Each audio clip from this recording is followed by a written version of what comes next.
Sure. So your Thank you very first much. reaction to the budget, sir, how would you rate this budget?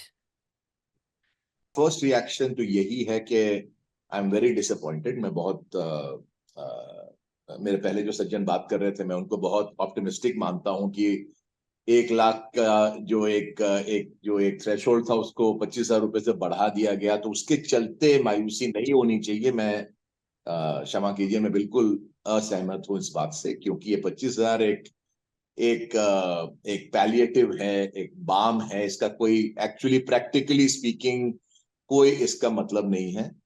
असलियत तो ये है कि F&O एक अलग चीज है और इक्विटी इन्वेस्टिंग एक अलग चीज है। और मैं इस बात से सहमत हूं कि एफएनओ की जो एक क्रेज इंडिया में जो लास्ट के कुछ वर्षों में बढ़ी है, उसको एक कुछ नियंत्रण होना चाहिए उसके ऊपर। उसके लिए कोई भी रेगुलेशंस हो, मार्जिनिंग रिक्वायरमेंट्स हो, या इवन टैक्सेशन के थ्रू हो, मैं उससे सहमत हूं, उस पर होना चाहिए। बिकॉज वो पोटेंशियली एक बहुत खतरनाक चीज है देश के युवा के लिए, खास करके बिकॉज लार्जली युवा ही लोग खेलते हैं उसको। मैंने तो आज तक एक रुपए का एफएनओ का ये कम से कम ट्रेडिंग नहीं किया हुआ है।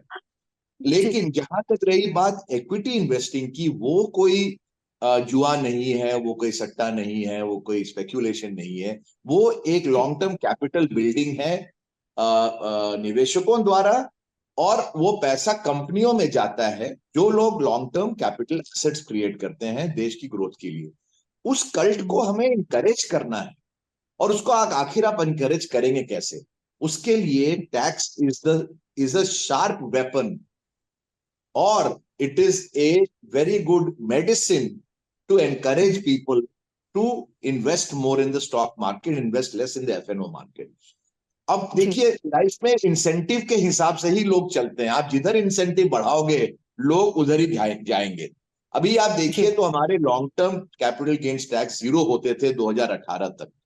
2018 में long term capital gains impose किया गया जी। And more often and more importantly, long term LTCG आ गया from 0 to 10%, बस STT गया नहीं। तो हमारे ऊपर डबल टैक्सेशन हो गया कि STT लाया गया था इन ल्यू ऑफ LTCG।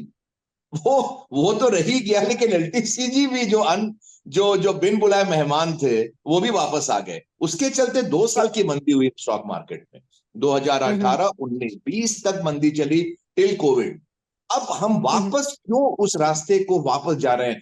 हम ये मानते हैं कि सरकार और जो फाइनेंशियल मैनेजमेंट है देश की, वो पिछले एग्जांपल से कुछ प्रेरणा लेगी, सीख लेगी। हमने फिर वही चीज को रिपीट कर दिया, जिससे कि ये लगता है कि शायद हम कुछ सीखे नहीं 2018 की मंदी से। अभी बढ़िया चल रही थी गाड़ी हमारी, क्या जरूरत है ये 2-2.5% के और 5% के टिंकरिंग से? इससे मुझे नहीं लगता है कोई बहुत ज्यादा रेवेन्यू इंपैक्ट आने वाला है। मुझे नहीं लगता, कम से कम मेरे पास ये फिगर्स नहीं, लेकिन मुझे नहीं लगता कि इससे कोई देश की आर्थिक अर्थव्यवस्था में बहुत बड़ा फायदा होने वाला। नुकसान बहुत कुछ हो सकता है। तो मेरे को टेक अवे मेरा यही है कि मैं थोड़ा निराश हूं इस निर्णय से सरकार की।